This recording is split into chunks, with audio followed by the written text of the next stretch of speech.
Very good afternoon. Welcome to TV5 business lunch. నా పేరు ప్రణీత్. ఇక ఈరోజు మార్కెట్లో నష్టాల్లో పయనిస్తున్నాయి. ఈరోజు ఉదయం నష్టాల్లో ప్రారంభమైన మార్కెట్లు ఆ తర్వాత కొద్దిసేపు లాభాల్లో ఉన్నాయి. ఆ తర్వాత మళ్ళీ అక్కడ నిలబడలేక మళ్ళీ ప్రస్తుతం నష్టాల్లోనే ట్రేడ్ అవుతున్నాయి. నిఫ్టీ 25 పాయింట్లు, సెన్సెక్స్ ఆల్మోస్ట్ 50 పాయింట్ల నష్టంతో ట్రేడ్ అవుతున్నాయి. అయితే ఇవాళ ట్రేడింగ్ లో మెటల్స్ అవుట్ పర్ఫార్మ్ చేస్తున్నాయని చెప్పుకోవచ్చు. వాళ్ళ మెటల్స్ లాభపడుతున్న ఎక్కువగా సెక్టర్. ఇక నిఫ్టీ 50 ప్యాక్ లో చూసినట్లయితే గెయిల్ వాళ్ళ టాప్ గెయినర్ గా కనబడుతుంది. 3.15% లాభాల్లో ఉంది. ఆ తర్వాత బీపీసీఎల్, టాటా స్టీల్, ఓఎన్జీసీ ఆ తర్వాతి స్థానాల్లో ఉన్నాయి. ఇక నష్టపోతున్న వాటిలో ఇన్ఫ్రాస్ట్రక్చర్ కి సంబంధించిన స్టాక్స్ ఎక్కువగా నష్టపోతున్నారు. రియల్ ఎస్టేట్, ఇన్ఫ్రాకి సంబంధించి డిఎల్ఎఫ్ వాళ్ళ టాప్ లూజర్ గా కనబడుతుంది. 2.5% నష్టాల్లో ఉంది. తర్వాత ఐటీ కూడా వాళ్ళ నష్టపోతున్న సెక్టర్స్ లో ఒకటి ప్రధానమైంది. Infosys technologies almost 2% నష్టపోతుంది. ఆ తర్వాత Reliance infra, Tata power, hero Honda తర్వాతి స్థానంలో నష్టపోతున్నాయి. సో టీసీఎస్ అలాంటి ఇన్ఫోసిస్ టెక్నాలజీస్, ఐటీ సెక్టర్ నష్టపోతూ ఉన్నాయి. ఇక బ్రెత్ వైజ్ గా చూసినట్లయితే బ్రెత్ వైజ్ గా పెద్దగా తేడా ఏం లేదు, ఈక్వల్ గానే ఉన్నాయి.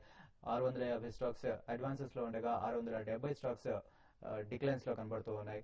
ఇక స్టీల్ మెటల్స్ అత్యధికంగా లాభపడుతున్నాయి. ప్రకాష్ స్టీల్స్ ఇవాళ ఆల్మోస్ట్ 20% లాభపడింది. ఆ తర్వాత హావెల్స్ ఇండియా 6.5% ఆ తర్వాత స్థానాల్లో చెప్పుకోవచ్చు. ఇక మెయిన్ ఇండెక్స్ తో పాటు mid cap, small cap index కూడా అదే స్థాయిలో ట్రేడ్ అవుతున్నట్టుగా కనబడుతున్నాయి. అయితే ఇంకా మెటల్స్ టాప్ గెయినర్ చెప్పుకున్నాం. ఆయిల్ అండ్ గ్యాస్ ఆ తర్వాత లాభపడుతున్న సెక్టర్, ఆ తర్వాత పిఎస్యు ఆ తర్వాత లాభపడుతున్న స్టాక్స్. ఐటీ అండ్ టెక్నాలజీ, బ్యాంకెక్స్ ఇవాళ నష్టపోతున్న వాటిలో ఆర్డర్ వైజ్ గా చూసుకున్నట్లయితే ఆర్డర్ లో ఉన్నాయి.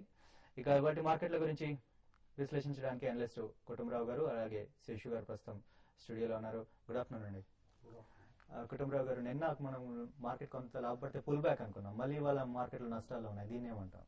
లేదు, మార్కెట్స్ ఎక్స్పెక్టెడ్ గానే 5.5 కి దగ్గరగా వస్తూ ఉంటే కనుక ఇమీడియట్ గా బాగా రెసిస్టెన్స్ వస్తుంది. వాళ్ళ ఇంట్రాడే హై కూడా నిఫ్టీ ఫ్యూచర్స్ 5489 అనమాట. కాబట్టి మనం ఎక్స్పెక్ట్ చేయొచ్చు ఆ లెవెల్స్ క్రాస్ అవ్వంది. అన్లెస్ ఆ స్టిఫ్ బ్యారియర్ 5500 దగ్గర ఏదైతే ఉందో అది క్రాస్ అవ్వంది, ఫ్రెష్ పొజిషన్స్ ఇనిషియేట్ చేయరు అనమాట చాలా మంది. And more over first time నిన్న ఎఫ్ఐఎస్ ది కాస్త సెల్లింగ్ నెంబర్ కూడా వచ్చింది. Maybe because of role over figures కూడా అనుకోవచ్చు అనమాట. But domestic institutions modest buying వచ్చింది. ఇవాళ మార్నింగ్ చూస్తే purely because of oil and gas space లో ఓఎన్జీసీ అండ్ బీపీసీఎల్, ఐఓసీ లాంటి స్టాక్స్ పెరగటం, గ్యాస్ అథారిటీ పెరగటం వలన కాస్త స్టెబిలిటీ ఇండెక్స్ కనిపించింది. బట్ ఇప్పుడే చూస్తున్నాం తిరిగి ఇంట్రాడే లో 5450 కూడా నిఫ్టీ టెస్ట్ చేస్తుంది అనమాట.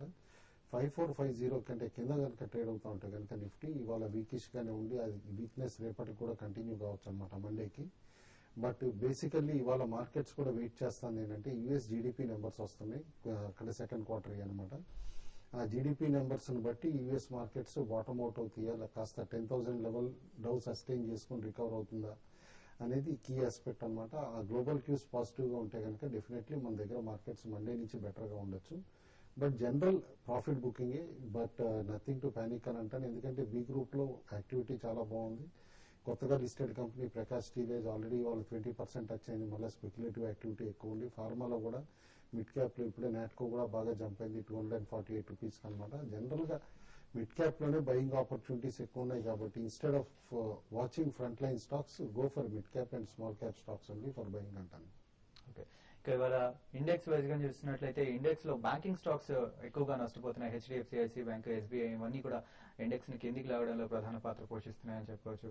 శేషు గారు, ఇవాళ మార్కెట్ టెక్నికల్ గా మీరు ఎలా విశ్లేషిస్తారు? అలాగే బ్యాంకింగ్ స్టాక్స్ ఎక్కువగా కిందికి లాగుతున్నాయి ఇండెక్స్ ని. ఈ రోజు అంటే ప్రధానంగా 2 సెక్టార్లు వీక్ ఉన్నాయండి. ఒకటేమో IT companies, IT stocks and almost IT majors, Infosys, TCS, ఇప్పుడు 3 కూడా మైనస్ లో ఉన్నాయి. ఇది మార్నింగ్ ఓపెనింగ్ నుంచి కూడా మైనస్ లో ఉన్నాయి. అయితే ఇప్పుడు ఈ లాస్ట్ ఒక 1 అవర్ 1.5 అవర్ నుంచి కొంచెం బ్యాంకింగ్ స్టాక్స్ లో కూడా కొంత ప్లస్ ఉన్న బ్యాంకింగ్ స్టాక్స్ లో కూడా ప్రాఫిట్ బుకింగ్ అనేది కనపడింది. అయితే బ్యాంకింగ్ స్టాక్స్ ఈ రోజు ప్రాఫిట్ బుకింగ్ కనపడానికి రీజన్ అంటే గత కొన్ని నెలలుగా చూస్తున్నాం కంటిన్యూగా మార్కెట్ ర్యాలీకి లీడ్ చేసింది బ్యాంకింగ్ సెక్టర్ అని చెప్పొచ్చు. అయితే ఈ సిరీస్ లో కొంత బ్యాంకింగ్ అన్ని కూడా మనం ఇంతకుముందు అనుకున్నాం బ్యాంకింగ్ ఆల్మోస్ట్ బ్యాంకింగ్ స్టాక్స్ అన్ని కూడా ఓవర్ బాట్ లో ఉన్నాయి. సో కాబట్టి ఏంటంటే ఒక general profit booking banking stocks లో కనపడుతుంది. దీంతో పాటు రియాలిటీ మేజర్ అయిన డిఎల్ఎఫ్ ఒకటి బాగా వీక్ గా ఉంది. ఈ విధంగా చెప్పాలంటే సెక్టర్ లో కొన్ని స్టాక్స్ వీక్ ఉన్నాయి. ఓవరాల్ గా మార్కెట్ అయితే చాలా వీక్ ఉందని చెప్పాలి. ఈ రోజు ఇంకోటి గ్లోబల్ గా ఈ రోజు యూఎస్ లో చాలా ఇంపార్టెంట్ జీడిపి నెంబర్స్ ఉన్నాయి.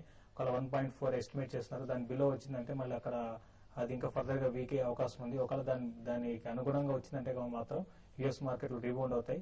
యుఎస్ మార్కెట్ రీబౌండ్ అవుతేనే మన మార్కెట్ నెక్స్ట్ వీక్ సస్టైన్ కాగలదు. లేదంటే మాత్రం మార్కెట్లు నెక్స్ట్ వీక్ కూడా కొంత వీక్ ఉండే అవకాశం ఉంది. ఏదైనా కూడా ఏంటంటే ఇక్కడ నుంచి మార్కెట్ రేంజ్ బౌండ్ ఉండే అవకాశం ఎక్కువ కనపడుతుంది. రేంజ్ బౌండ్ ఉంటూ కొంచెం డౌన్ సైడ్ బయస్ ఉండే అవకాశం ఉంది. సో టెక్నికల్ విషయానికి వస్తే 5450 అనేది నిఫ్టీ కొంత సపోర్ట్ లభించవచ్చు. ఒకవేళ అది కానీ బ్రేక్ అయిందంటే నిఫ్టీకి 5420 వరకు వచ్చే అవకాశం ఉంది. రెసిస్టెన్స్ విషయానికి వస్తే 5470 దగ్గర నిఫ్టీకి రెసిస్టెన్స్ ఫేస్ చేయొచ్చు. ఓకే అండి, ఇప్పుడు ఫస్ట్ కాలర్ లైన్ లో ఉన్నారు, వారితో మాట్లాడదాం. హైదరాబాద్ నుంచి శ్రీనివాస్ గారు మన ఫస్ట్ కాలర్. హలో శ్రీనివాస్ గారు, టీవీ మ్యూట్ లో పెట్టండి. చెప్పండి. ఓకే, ఏ ప్రైస్ లో కొన్నారు? 90 రూపీస్ లో.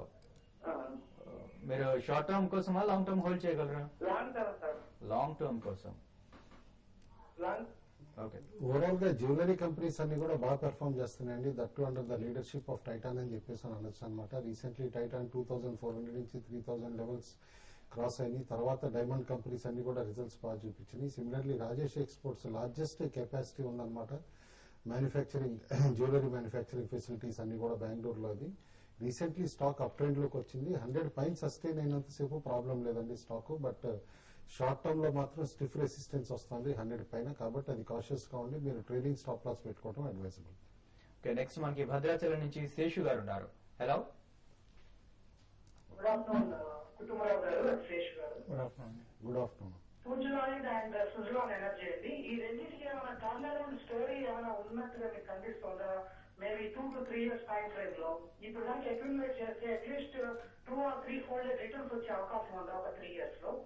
అలాగే ఇక్కడ నుంచి ఒక 200% డెఫినెట్ గా మనకి ప్రాఫిట్స్ వస్తాయి అనుకున్న స్టాక్స్ మీరు కొన్ని ఈ మధ్య సజెస్ట్ చేశారట, నేను మిస్ అయ్యాను. ఇరుంటాయి కొంచెం చెప్పండి sir. Fundamentally strong and maybe mid caps or small caps. Okay. ఒకటండి, సుజలాన్ మాత్రం డెట్ రీస్ట్రక్చరింగ్ ఇంకా కంప్లీట్ అవ్వలేదు పూర్తిగా. మనం చూస్తూనే ఉన్నాం అనమాట. రీసెంట్ రైట్స్ ఇష్యూ కూడా 63 రూపీస్ లో చేశారు. చేసిన తర్వాత కూడా స్టాక్ ఫర్దర్ వీక్నెస్ వచ్చింది. Second quarter results, first quarter results రావటమే. అయితే సెకండ్ క్వార్టర్ టైం కల్లా కొంచెం బెటర్ గా ఉండొచ్చు పొజిషన్, లిక్విడిటీని, కంపెనీ ఫైనాన్షియల్ పొజిషన్ అని చెప్పేసి చెప్తున్నారు. ఆల్రెడీ కాన్ఫరెన్స్ కాల్లో company has indicated that third quarter onwards కాస్త year on year better performance చూపిస్తామని చెప్పి. అయితే రీసెంట్లీ ఆర్డర్ బుక్ కూడా ఇంప్రూవ్ అవుతుంది. ఓవరాల్ గా గ్రీన్ పవర్ పైన గ్లోబల్లీ ఇంట్రెస్ట్ ఎక్కువ ఉంది కాబట్టి ఈ బోత్ పుంజ్లాయిడ్ అండ్ సుజలాన్ లో Suzlon will be a quicker turn around story అని చెప్పేసి అని అనుకున్నా. కాబట్టి బాటమ్ ఫిషింగ్ కరెంట్ లెవెల్స్ నుంచి అయితే చేయొచ్చు, బిలో 48 అనమాట. డెఫినెట్లీ అట్లీస్ట్ 100 రూపీస్ టార్గెట్ రావచ్చు with in 1 year or 1.5 years అని చెప్పేసి కూడా అనుకుంటున్నానండి. పుంజ్లాయిడ్ మాత్రం క్లియర్లీ ఎగ్జిక్యూషన్ క్యాపబిలిటీస్ కొంచెం ప్రాబ్లం కనిపిస్తుంది ప్రాజెక్ట్ ఎగ్జిక్యూషన్ లో. అది Q1 లో కూడా మనం చూసాం అనమాట. పెర్ఫార్మెన్స్ ఇంప్రూవ్ చేసుకోలేకపోయారు. ఆర్డర్ బుక్ పెరుగుతుంది కానీ బట్ బాటమ్ లైన్ ఇంక్రీజ్ అవ్వట్లేదు. కాబట్టి కాషియస్ గా ఉండండి. ఎందుకంటే 100 రూపీస్ బిలో వస్తే కనుక stock long term down trend already ఏదైతే ఉందో అది ఇంకా కూడా ఎక్కువ అయ్యి 85, 89 దగ్గర బాటమ్ అయ్యే స్కోప్ ఉందన్నమాట. బట్ అరౌండ్ 104, 105 సపోర్ట్ తీసుకుని ఇక్కడ నుంచి రీబౌండ్ అయితే కూడా 130 దగ్గర మేజర్ రెసిస్టెన్స్ ఉంటుంది. అది షార్ట్ టర్మ్ టెక్నికల్ గా. లాంగ్ టర్మ్ లో మాత్రం స్టాక్ అన్లెస్ అలా ఎగ్జిక్యూషన్ క్యాపబిలిటీస్ ప్రూవ్ చేసుకుని సెకండ్ క్వార్టర్ లో టర్న్ అరౌండ్ పెర్ఫార్మెన్స్ చూస్తేనే బై చేయమని చెప్పేసి చెప్తాను. లాంగ్ టర్మ్ కంటే కనుక సెంట్రల్ బ్యాంక్ ఆఫ్ ఇండియా కొనండి. ఎట్ కరెంట్ లెవెల్స్ కూడా it will give 100% minimum return with in 1 year. Okay అండి, ప్రస్తుతం సెన్సెక్స్ 70 పాయింట్లు, నిఫ్టీ 20 పాయింట్ల నష్టంతో ట్రేడ్ అవుతుంది. ఇప్పుడు షార్ట్ బ్రేక్ తీసుకున్నాం. బ్రేక్ తర్వాత మరిన్ని కాల్స్ చూద్దాం.